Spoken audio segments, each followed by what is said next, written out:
জি,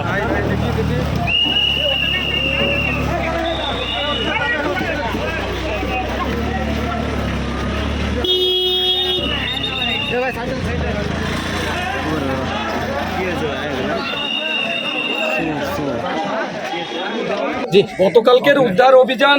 সমাপ্তি করার পরে পুলিশ প্রশাসনের সাথে আমরা সিদ্ধান্ত উপনীত হই যে যেহেতু রাত্রি হয়ে গেছে, আগামীকালকে সকাল 10টার থেকে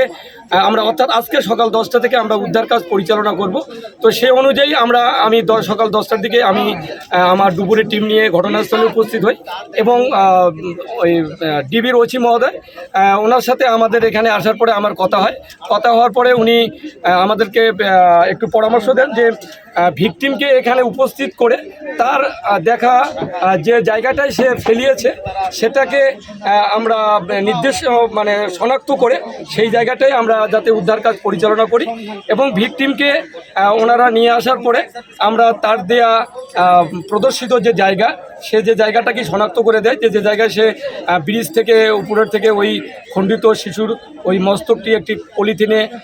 করে ফেলিয়ে দিয়েছে। আমরা সেই জায়গাটা এবং তার পার্শ্ববর্তী আরও প্রায় 40-50 ফিট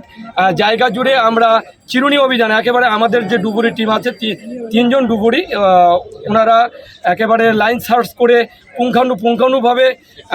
অনুসন্ধান কাজ চালায়। সেখানে আমরা সেই খণ্ডিত মস্তকটির আমরা অনুসন্ধান কাজ চালানোর পরে আমরা সেটি শনাক্ত করতে পারিনি। তারপরে আমরা যখন এটা পুলিশ প্রশাসনকে